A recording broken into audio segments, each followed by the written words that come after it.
Hello my dear boys and girls of Team Minnal batch. இன்னைக்கு இந்த half yearly எக்ஸாமுக்கு one of the most very important question. அதுவும் உங்களுக்கு தனியாக படிக்கிறதுக்கு ட்ரை பண்ணால் ரொம்பவே கஷ்டமாக இருக்கிற தலைவலியை கொடுக்குற ஒரு கொஸ்டின். ஆனால் என்ன செய்ய போகிறோம் அப்படின்னா ஒரு 15 நிமிஷத்துக்குள்ளே ரொம்ப ஈஸியாக ஜாலியாக ஃபுல்லாக படித்து முடிக்க போகிறோம். அண்ட் நான் வந்து உங்ககிட்ட ப்ரீவியஸாக கேட்டிருந்தேன் ஆக்சுவலாக என்னென்ன 5 மார்க்ஸ்லாம் உங்களுக்கு படிக்கிறதுக்கு ரொம்பவே கஷ்டமாக இருக்குது அதை பற்றி சொல்லுங்கள் அப்படின்னு சொல்லி கேட்டிருந்தேன். கமெண்ட்டில் நீங்களும் வந்து பார்த்தீங்க அப்படின்னா சார் எனக்கு பேரலல் ஆக்சிஸ் தியரம் தெரில, பெர்பெண்டிகுலர் ஆக்சிஸ் தியரம் தெரில, மொமெண்ட் ஆஃப் இனர்ஷியா கொஸ்டின் எடுத்துக்கிட்டா அதில் வந்து பார்த்தீங்கன்னா ராடு, டிஸ்க்கு, அடுத்து சர்க்குலர் ரிங் இந்த மாதிரி கொஸ்டின்ஸ்லாம் தெரியல சார். ஸோ இதெல்லாம் தனித்தனி வீடியோவாக ஒரு 10 மினிட்ஸ்க்குள்ளே எனக்கு டிஸ்கஸ் பண்ணி ஒரு வீடியோவாக போடுங்க, எனக்கு ரொம்ப யூஸ்ஃபுல்லாக இருக்கும் அப்படின்னு சொல்லியிருந்தீங்க. ஸோ இப்போ நம்ம அதை தான் செய்ய போகிறோம். ஓகே, இந்த கொஸ்டின்ஸ் எல்லாத்தையுமே ஒரு 15 மினிட்ஸ்க்குள்ளே குட்டி வீடியோஸாக இந்த ஹாஃப் இயர்லி சீசன் ஃபுல்லாக நான் உங்களுக்காக ரெக்கார்ட் பண்ணி வீடியோவாக போடுறேன். இது எல்லாத்தையும் நான் தனியாக ஒரு பிளேலிஸ்ட்டாக எடுத்து வைக்கிறேன். இந்த பிளேலிஸ்ட்டை அழகாக ஃபாலோ பண்ணி எல்லாத்தையுமே படித்து முடிச்சிரு சரியா. அப்புறம் இந்த 5 மார்க் சீரிஸ் ஒரு 10 நிமிஷத்தில் நான் எக்ஸ்பிளைன் பண்ணி போடுறேன். இதுக்கு வந்து ஒரு பேர் வைக்கலான்னு இருக்கேன், எனக்கு ஐடியா இல்லை. உனக்கு ஏதாவது பேருக்கு ஐடியா வந்ததுன்னா நீ கமெண்ட்டில் சொல்லு சரியா. இப்போ ஃபர்ஸ்ட் கொஸ்டின் இன்னைக்கு பார்க்க போகிறது என்ன அப்படின்னா moment of inertia of a uniform rod சரியா. இன்னைக்கு நம்ம வந்து என்ன செய்ய போகிறோம், ஒரு யூனிஃபார்ம் ராட் ஒன்று எடுத்துக்க போகிறோம். அண்ட் இந்த ராடில் மொமெண்ட் ஆஃப் இனர்ஷியாவை நம்ம கால்குலேட் பண்ண போகிறோம். சார் முதல்ல ஒரு யூனிஃபார்ம் ராட் அப்படின்னா என்ன அந்த கான்செப்ட்டுக்கு வரும் சரியா. ஸோ த ஃபர்ஸ்ட் திங் இங்கே நம்ம ஒரு யூனிஃபார்ம் ராடை எடுத்துக்கிறோம். இப்போ இந்த ராட் ஏன் யூனிஃபார்ம்னு சொல்கிறேன்னா இது எல்லா இடத்துலையும் சமமாக இருக்கு சரியா. So let us consider a uniform rod. அதோட மாஸ் என்ன அப்படின்னா கேபிட்டல் லெட்டர் எம் அண்ட் அதோட லென்த் வந்து எல்னா எல். ஓகே, இப்போ இந்த கொஸ்டினில் ஸ்டார்டிங்லேயே ஒரு விஷயம் சொல்லிடுறேன் என்ன அப்படின்னா இப்போ நான் இங்கே யூஸ் பண்ணியிருக்க ஃபாண்ட் இருக்குல்ல, இங்கே லென்த்துக்கும் எல் வந்து பார்த்தோன்னா இதே மாதிரி தான் இருக்குது. ஐ மொமெண்ட் ஆஃப் இனர்ஷியா ஐயுக்கும் ஃபாண்ட் இதே மாதிரி தான் இருக்குது. ஸோ அது எங்கெல்லாம் வருதோ நான் ஒரு வாட்டி எக்ஸ்ட்ராவாக எல் எது ஐ எதுன்னு உனக்கு கிளாரிட்டி கொடுத்துட்றேன், நீ என் கூட ஃபாலோ பண்ணிகிட்டே வா சரியா. ஸோ ஒரு யூனிஃபார்ம் ராடு எடுத்துக்கிட்டீங்க சார். அப்புறம் என்ன, இப்போ இந்த ராடுக்குன்னு ஒரு சென்டர் இருக்கும்டா. இப்போது இதுதான் அந்த ராடுன்னு வச்சுக்கோங்க, கையில் இருக்க இந்த பெண்ணு தான் ராடு. இப்போ இது எல்லா பக்கமும் யூனிஃபார்மாக இருக்கா அப்படின்னு பார்த்தோன்னா இல்லை. இப்போ இந்த எண்டெல்லாம் வந்து பார்த்தோன்னா பாயிண்டியாக இருக்கும். இதே இந்த இடம் நல்லா திக்காக இருக்குது, இந்த இடம் கொஞ்சம் ரொம்ப தின்னாக இருக்குது. இல்லை இது யூனிஃபார்மாக இல்லை. ஒரு பேச்சுக்கு இது யூனிஃபார்ம்னு வச்சுக்கோங்க. அப்போ இந்த யூனிஃபார்ம் ராடுக்குன்னு என்ன இருக்கும்னா ஒரு சென்டர் இருக்கும். அப்போ அந்த சென்டருக்கு வரும் சரியா. Let us find an expression for the moment of inertia of this rod about an axis that passes through the center of mass and perpendicular to the rod. இந்த பாயிண்ட்ல அவங்க முதல்ல என்ன சார் சொல்ல வராங்க அப்படின்னா நீ ஒரு ஆக்சிஸ் எடுத்துக்க போற, இந்த ஆக்சிஸ் வந்து எப்படி இருக்க போகுது அப்படின்னா passes through the center of mass and perpendicular to the rod. Okay, அப்போ இதோட இத பாரு சென்டர் ஆஃப் மாஸ் வழியா ஒரு ஆக்சிஸ் பாஸ் ஆகுது. இந்த ஆக்சிஸ் தான் வந்து இது சென்டரா பாஸ் ஆகுது இல்லை, இதை நான் ஆரிஜின் அப்படின்னு எடுத்துப்பேன். தொடக்கம், இந்த ராடோடைய தொடக்கம். First an origin is to be fixed for the coordinate system so that it coincides with the center of mass. நீ ஃபர்ஸ்ட் என்ன செய்யணும், ஒரு ஆரிஜின் எடுத்துக்கணும், ஒரு ஆரிஜின் எடுத்து ஃபிக்ஸ் பண்ணிக்கணும் for the coordinate system so that it coincides with the center of mass. இது centre of mass கூட கோயின்சைட் ஆகணும், அது ரொம்ப முக்கியமான point. which is also the geometric center of the rod. இப்போ இது ஒரு யூனிஃபார்மான ராடுன்றதுனால அப்போ இதோட ஜியோமெட்ரிக் சென்டரும் சென்டர் ஆஃப் மாஸும் ஒரே இடத்துல தான் இருக்கும். இது எல்லா பக்கமும் யூனிஃபார்மா இருக்கிறதுனால. யூனிஃபார்மா இல்லைன்னா அப்படி இருக்காது சரியா. சரி, இப்போ இந்த மாதிரி நீங்கள் சொன்ன மாதிரிலாம் நான் எடுத்துக்கிட்டேன். இப்போ இதில் என்ன செய்யணும், ஒன்றும் இல்லை. இப்போ இந்த ராடோடைய மொமெண்ட் ஆஃப் இனர்ஷியா நான் கண்டுபிடிக்கணும். இப்போ பிரச்சனை என்னன்னா இந்த ராடு எவ்வளோ பெருசுன்ற ஒரு கேள்வி இருக்கு. ஒரு பேச்சுக்கு ஒரு ராடு வந்து 1 மீட்டர் இருக்கலாம், 10 மீட்டர் இருக்கலாம், 10 கிலோமீட்டர் இருக்கலாம், 1000 கிலோமீட்டர் கூட இருக்கலாம்டா. அப்போது அம்புட்டு பெரிய ராடெல்லாம் இருக்குதுன்னா அதோடைய மொமெண்ட் ஆஃப் இனர்ஷியா எப்படி கால்குலேட் பண்ண முடியும், அது ரொம்ப பெருசு இல்லை. அப்போ அதுக்கு அவங்க என்ன சொல்கிறாங்க, இது பாரு இந்த ராடில் நீ சின்னதாக ஒரு ஏரியா செலக்ட் பண்ணிக்கும். இவ்வளோ பெரிய ராடில் நீ சின்னதாக ஒரு இடத்த செலக்ட் பண்ணிக்கும். அந்த இடத்தோட மாசை நம்ம டிஎம் அப்படின்னு வச்சுக்கலாம் சரி. என்ன செய்யணும், அவ்வளோ பெரிய ராடில் நம்ம குட்டியாக ஒரு இடம், அந்த குட்டியாக இருக்கிற இடத்தோடைய மாஸ் வந்து என்ன அப்படின்னா டிஎம் அப்படின்னு எடுத்துக்கலாம். இப்போ இந்த டிஎம்ன்ற மாஸ் இந்த சென்டர்ல இருந்து எவ்வளோ தூரம் தள்ளி இருக்கு அப்படின்னா எக்ஸ்ன்ற தூரம் தள்ளி இருக்கு. Okay, the rod is now along the x axis. இது எக்ஸ் ஆக்சிஸா எடுத்துக்கிறோம். We take an infinitesimally. Sir இன்ஃபைனைட் சிமிலினா என்ன சார், ரொம்ப சின்னதா. ஓகே, ரொம்ப ஸ்மால், கொஞ்சம் நஞ்ச ஸ்மால் இல்லை, ரொம்ப ஸ்மால் சரியா. Infinite simile small mass dm at a distance x from the origin. ஆரிஜின்ல இருந்து xன்ற தூரத்துல நம்ம infinitely small mass ஒன்றை எடுத்துக்கலாம் அப்படின்றாங்க. ஓகே, எடுத்தாச்சுல்ல. இப்போ வரும் கதைக்கு. The moment of inertia dl of the mass dm about the axis. இப்போ இங்க இது moment of inertia. ஸோ இது வந்து என்னது அப்படின்னா di. சரியா, இங்க இருக்கிறது வந்து என்னது di. சரியா, so di of this mass and அந்த mass உடைய வேல்யூ வந்து என்னது dm அப்படின்னு எடுத்துக்கிட்டோம். ஓகே, about the axis அப்படின்னு சொல்லி ஃபர்ஸ்ட் விஷயம் என்ன செய்ய போறேன்னா di is equal to moment of inertia formula எழுத போறேன். இப்போ பசங்களா, moment of inertiaவோட ஃபார்முலா வந்து என்னது mass into distance ஸ்கொயர். ஒரு ராடுக்கு mass into distance ஸ்கொயர். அப்போ நீங்க எடுத்துக்கிட்ட mass வந்து என்னது dm. குட்டி மாஸ் தாண்டா எடுத்துக்கிட்ட. நீ எடுத்துக்கிட்டது வந்து என்ன அப்படின்னா குட்டி மாஸ். அப்போ அந்த குட்டி மாஸ் வந்து dm. இது எவ்வளவு தூரம் தள்ளி இருக்கு? xன்ற தூரம் தள்ளி இருக்கு. அப்போ அதனால நீ அதை என்ன செய்ய போற அப்படின்னா dm into x ஸ்கொயர். ஏன்? ஏன்னா மொமெண்ட் ஆஃப் இனர்ஷியாவுடைய formula mass into distance square. என்னது? அது என்னைக்குமே நம்ம மறந்துடக்கூடாது. மாஸ் இன்டூ டிஸ்டன்ஸ் ஸ்கொயரா பசங்களா? சரியா? So as the mass is uniformly distributed, அப்போ the mass per unit length lambda. அது பேர்லயே இருக்கு பாரு. என்னது? mass per unit length. mass per unit length ஆல டிவைட் பண்ண சொல்றாங்க. அதுதான் லாம்டாவா. அதை எடுத்து எழுதும். அப்போ நான் இங்க என்ன செய்யறேன்? லாம்டா. ஓகே, சாரி, கீழே அந்த கோடு வரக்கூடாது. இப்போ என்ன செய்யறேன்? mass per unit length lambda is equal to m divided by l அப்படின்னு எடுத்து எழுதுறேன். சரியா, மாஸ் பர் யூனிட் லென்த் நீயே இங்க என்ன செய்யலாம் கவனிக்கலாம், m டிவைடட் பை l அப்படின்னு எடுத்து எழுதியிருக்கோம். சரியா, இப்போ இந்த பார்ட் வரைக்கும் எல்லாமே உனக்கு கிளியரா இருக்கும் அப்படின்னு நினைக்கிறேன் இல்ல? ஏன்னா இதுக்கு அப்புறம் தான் வந்து நம்ம என்ன செய்ய போறோம் அப்படின்னா ஈக்குவேஷனை டிரைவ் பண்ண போறோம். சரியா, so let's get on to the derivation பார்ட்ரா பசங்களா. சரியா, இப்போ the dm mass of the infinitesimally small length, அதை வந்து நான் என்ன செய்ய போறேன்? இந்த dmன்ற குட்டி மாஸ் இருக்குல்ல, இதை வந்து நான் எப்படி எடுத்து எழுத போறேன் அப்படின்னு பார்த்தீங்கன்னா ரொம்ப சிம்பிள். இந்த mass per unit length into dx அப்படின்னு எழுத போறேன். இப்போ எல்லாருக்குமே இந்த கொஸ்டின் புரியாம போற இடம் எது அப்படின்னா இந்த இடம் தான். சார், அது அந்த லாம்டான்னு ஒன்று போட்டிங்கல்ல, மாஸ் பர் யூனிட் லென்த் அப்படின்னா என்னது சார், எனக்கு அது புரியல அப்படின்றது தான் உன் பிரச்சனையா இருக்கும். 2 செகண்ட் எனக்கு டைம் கூட, நான் ரொம்ப சிம்பிளா புரிய வைக்கிறேன். சரியா, இப்போ இந்த ராடோட மொத்த லென்த் வந்து 10 மீட்டர்னு வச்சுப்போம். இந்த ராடோட டோட்டல் லென்த் 10 மீட்டர்.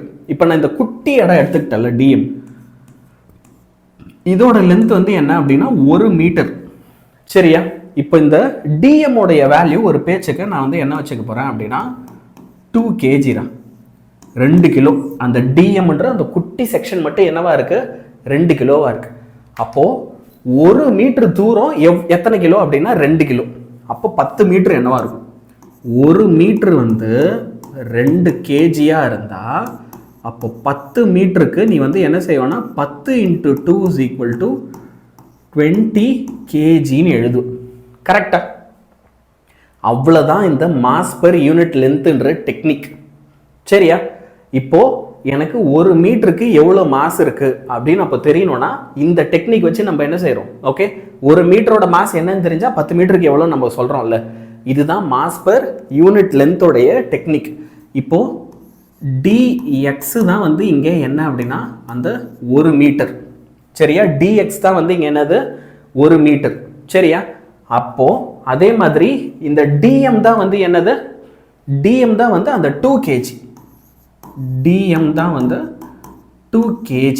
சரியா, அப்போ இந்த 2 kg போயிடுச்சு, 1m போயிடுச்சு. அப்போ லாம்டான்றது என்னது? மொத்த லென்த்து. அதனால தான் மாஸ் பர் யூனிட் லென்த். அது வந்து m/l. ஓகே, இல்ல dm/dxன்னு எழுதும். மாஸை லென்த்தால டிவைட் பண்ணும். அப்போ இங்க dm தான் மாஸ், dx தான் லென்த். அதான் கதை. அப்போ dm = lambda × dx. இப்போ இந்த ஃபார்முலா எடுத்து எழுதிட்டேன்னா இதுல லாம்டா வேல்யூ தான் உனக்கு தெரியும்ல, லாம்டா வந்து m/l. அதனால நான் இப்போ என்ன செய்ய போறேன்? இந்த லாம்டாவோட இடத்துல m/l × dx அப்படின்னு சப்ஸ்டிட்யூட் பண்ண போறோம். சரியா, m/l × dx அப்படின்னு நம்ம வந்து இங்க என்ன செய்யறோம்? we are substituting. சரியா, இப்போ இந்த பார்ட் வரைக்கும் ஒரு ஈக்குவேஷனுக்கு இது ஒரு பார்ட். சரியா? இப்போ செகண்ட் பார்ட் ஆஃப் த ஈக்குவேஷனுக்கு வரும். என்ன sir second part of the equation? இப்போ நான் எடுத்துக்கிட்டது ஒரு குட்டி பகுதி, இவ்வளோ பெரிய ராட்ல ஒரு சின்ன பார்ட், எனக்கு மொத்த ராடுக்கும் தெரியும். ஓகே, இந்த குட்டி பார்ட்டோட மொமெண்ட் ஆஃப் இனர்ஷியா வந்து என்ன அப்படின்னா di is equal to இந்த இடத்துல இருக்க மாஸ் dm இன்டூ இது எவ்வளோ தூரத்தில் இருக்குது சென்டரில் இருந்ததுன்னா x². இது ஃபார்முலாடா, இது குட்டி. எனக்கு மொத்தமாக ஐயுடைய வேல்யூ தெரியணும்னா நான் என்ன தெரியுமா செய்ய போகிறேன், இந்த டிஐயை இன்டகிரேட் பண்ண போகிறேன். இந்த டிஐன்ற வேல்யூவை நான் என்ன செய்ய போகிறேன், இன்டகிரேட் பண்ண போகிறேன். அப்படி இன்டகிரேட் பண்ணும்போது டிஐயுடைய வேல்யூ நம்ம என்ன சப்ஸ்டிட் பண்ணோம், டிஎம் இன்டூ x² இல்லையா?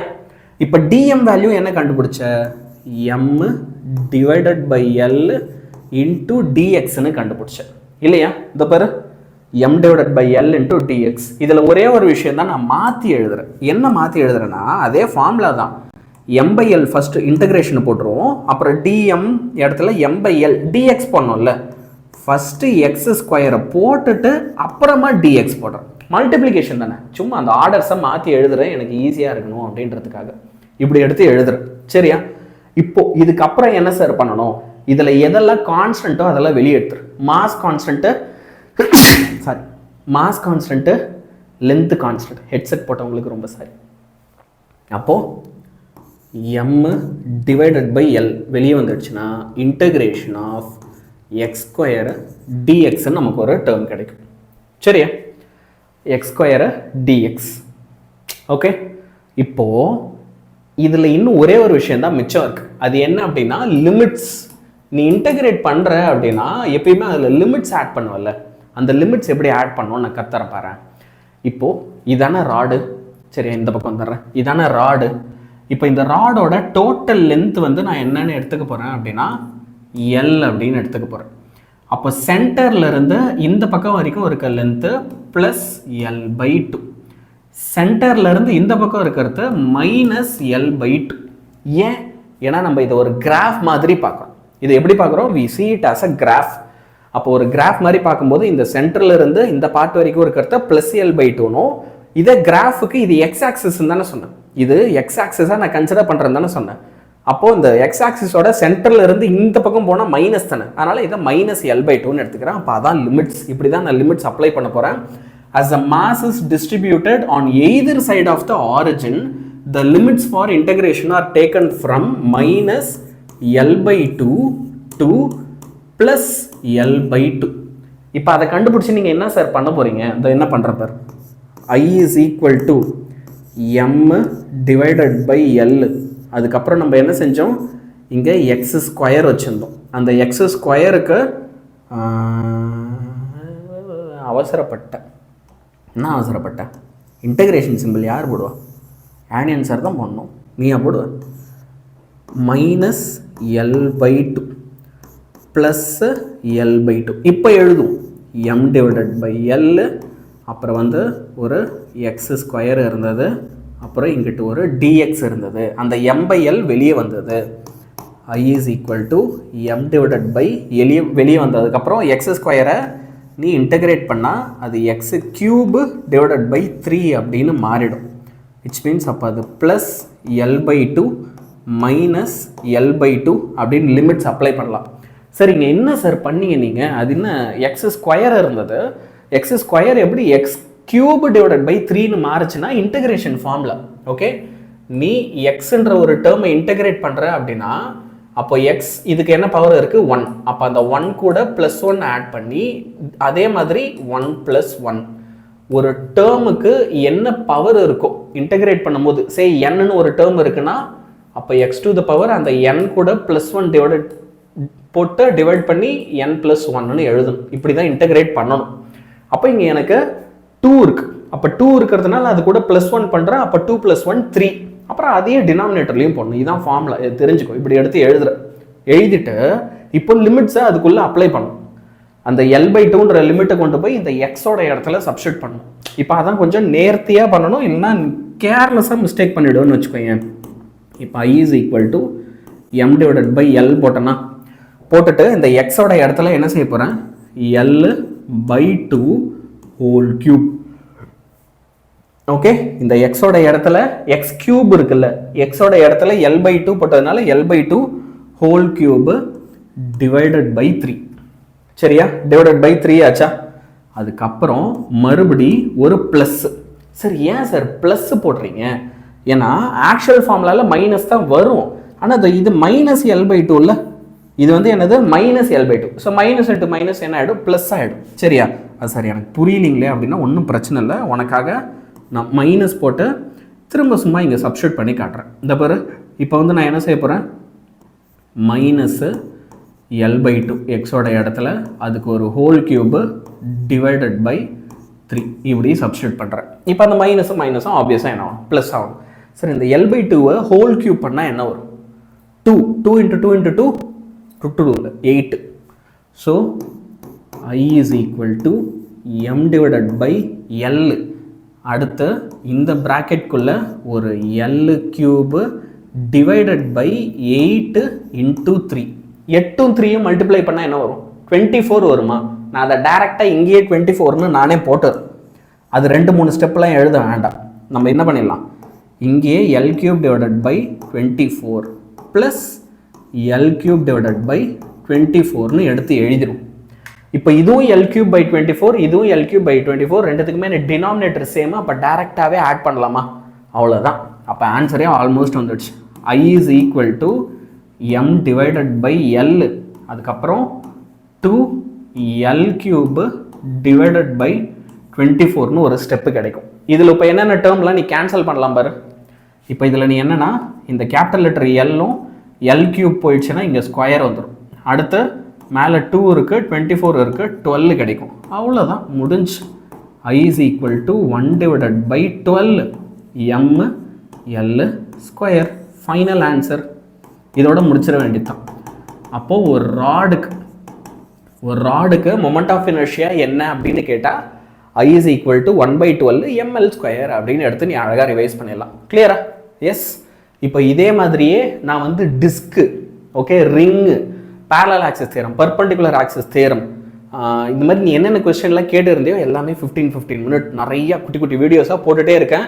அழகாக நீ ஃபாலோ பண்ணிகிட்டே வா, என் கூட சேர்ந்து டக்குன்னு எல்லாத்தையும் படிச்சிடலாம். எக்ஸாமுக்கு போகிறதுக்கு முன்னாடி இது 1.75 டைம்ஸ் மேக்ஸிமம், இல்லை 2 டைம்ஸ் அந்த மேக்ஸிமம் ஸ்பீடில் வச்சு பார்த்தோன்னா சட்டுன்னு உனக்கு ஒவ்வொரு ஸ்டெப் விடாமல் எல்லாமே ரீகால் ஆகிடும். எக்ஸாமில் போய் நீ சூப்பராக பர்ஃபார்ம் பண்ணிட்டு வரலாம். சரியா? கான்ஃபிடென்ட்டாக எக்ஸாம்லாம் நல்லா பண்ணிட்டு வா, பண்ணிட்டு வந்து என்ன மார்க் எடுக்கிறேன்னு என்கிட்ட ரிப்போர்ட் பண்ணு. சரியா? ஆல் த பெஸ்ட் பசங்களா. எக்ஸாமும் எல்லாம் நல்லா பண்ணுங்கள். சரிங்களா? பாய்.